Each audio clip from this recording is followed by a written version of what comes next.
सोच्नुहोस् त, सन् 1902 साहित्यको नोबेल पुरस्कार कसले जित्दै थियो होला? सबैको मुखमा एउटै नाम थियो, महान उपन्यासकार लियो टोल्स्टॉय।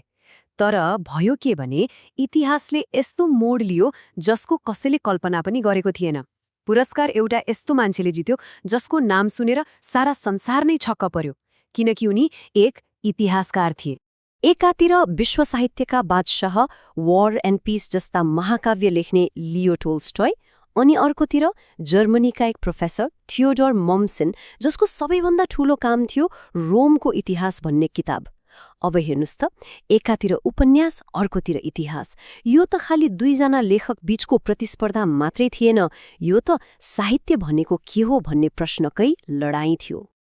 ल, अब सबैभन्दा ठूलो प्रश्न यही हो, आखिर कसरी एक इतिहासकारले साहित्यको सबैभन्दा ठूलो पुरस्कार जित्न सके? के थियो त्यस्तो खास कुरा? आउनुहोस् यही असाधारण कथाभित्र अलि गहिरिएर हेरौं। यसको सबैभन्दा पहिलो र महत्त्वपूर्ण जवाफ हो मोमसेनको लेखाइको जादु। उनले इतिहासलाई, थाहा छ नि, मिति र घटनाको सुक्खा लिस्ट जस्तो कहिल्यै लेखेनन्। बरु उनले इतिहासलाई एउटा यस्तो जीवन्त उपन्यास बनाए, मानौ सबै घटना आँखा अगाडि नै घटिरहेको छ। एउटा उदाहरण हेरौँ न। जुलियस सिजरको बारेमा उनले के लेखेका छन् सुन्नुहोस्। जुलियस सिजर केवल एक सेनापति वा राजनीतिज्ञ मात्र थिएनन्। उनी त त्यो मान्छे थिए जसले पुरानो भत्किएको व्यवस्थाको खरानीबाट एउटा नयाँ संसारको जग बसाले। ल भन्नुस् त, यो सुनेर कुनै इतिहासको किताब पढे जस्तो लाग्छ? लाग्दैन नि। यो त कुनै महाकाव्यको शक्तिशाली लाइन जस्तो सुनिन्छ। उनको शैलीमा साँच्चीकै एउटा उपन्यासको सबै गुण थियो। जस्तै उनले पुराना पात्रहरूलाई यस्तो जीवन्त बनाइदिए कि पढ्ने मान्छेले उनीहरूको दुःख, सुख, रिस सबै महसुस गर्थ्यो।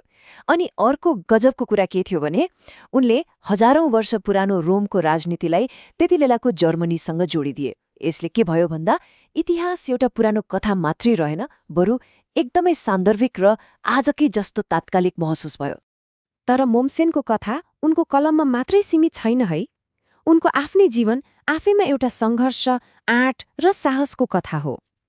साँच्चै भन्ने हो भने उनी आगोका मानिस थिए। उनको जीवनका 3वटा मुख्य मोडहरू छन्। पहिलो सन् 1848, जब आफ्ना राजनैतिक विचारका कारण उनले जागिरबाटै हात धुनु पर्यो। त्यसपछि आयो सन् 1880, जुन सायद उनको जीवनको सबैभन्दा कालो दिन थियो, र अन्त्यमा सन् 1902, जब उनले त्यही सङ्घर्षको फल पाए, विश्वको सबैभन्दा ठूलो सम्मान। कल्पना गर्नुहोस्, सन् 1880 को एउटा रात उनको घरको पुस्तकालय, जहाँ उनको जीवनभरको मेहनत थियो, त्यहाँ भयानक आगो लाग्यो। त्यो आगोले उनको सबै कुरा, ती दुर्लभ पाण्डुलिपिहरू, ती किताबहरू, सबैलाई एकैछिनमा खरानी बनाइदियो। तर मोमसेन त्यहाँबाट भागेनन्। आफ्नो ज्यानको अलिकति पनि माया नमानी उनी ती किताबहरू बचाउन दन्किरहेको आगोको ज्वालाभित्रै हामफाले। पछि उनले भनेका थिए, मलाई यस्तो लागिरहेको छ मानौ मैले मेरो शरीरकै एउटा अङ्ग गुमाएँ। सोच्नुस् त, उनका लागि ज्ञान र किताबहरू कति महत्त्वपूर्ण थिए, आफ्नै शरीरको अङ्ग जस्तै। त्यो आगोले उनको हात र अनुहारमा जुन दाग छोड्यो, त्यो जीवनभर उनको ज्ञानप्रतिको समर्पण र साहसको चिनो बनेर रह्यो। तर यो कथा यहाँ सकिँदैन। यो त विनाशको कथा होइन, यो त खरानीबाट उठ्ने कथा हो। फिनिक्स चरा जस्तै मोमसेनले हार मानेनन्। उनले फेरि शून्यबाट सबै काम सुरु गरे। अनि अर्को एउटा कुराले त झनै छक्क पारिदिन्छ। उनको व्यक्तिगत जीवन, त्यो पनि कम असाधारण थिएन। उनका सन्तान कति थिए होलान्? 16 जना। यत्रो ठूलो परिवारको जिम्मेवारी, तैपनि उनी हरेक दिन 14 देखि 16 घण्टासम्म पढ्ने र लेख्ने गर्थे। यो कस्तो अनुशासन हो, यो कस्तो समर्पण हो, साँच्चै सोच्न पनि गाह्रो छ। उनको कामको स्केल हेर्नुस् न। उनले आफ्नो जीवनमा लगभग 1,80,000 ल्याटिन शिलालेखहरू जम्मा गरेर त्यसको सूची बनाए। यो त सानोतिनो कुरा होइन। यो उनको कठोर परिश्रम र वैज्ञानिक अनुसन्धानको सबैभन्दा ठूलो प्रमाण हो। यसले इतिहास लेख्ने तरिकामा नै एउटा नयाँ स्तर बनाइदियो। ल, त्यसै भए यो महान मान्छेको जीवनबाट के सिक्न सकिन्छ त? उनको कथाले हामी सबैलाई केही न केही महत्त्वपूर्ण कुराहरू सिकाउँछ। सबैभन्दा पहिलो हो अदम्य धैर्य। जस्तो सुकै विपत्तिमा पनि कहिले हार नमान्ने।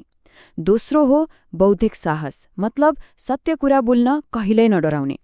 तेस्रो वैज्ञानिक कठोरता, अर्थात् हरेक कुरा प्रमाणमा आधारित भएर गर्ने। चौथो ज्ञानप्रतिको समर्पण, आफ्नो कामलाई नै जीवनको लक्ष्य बनाउने।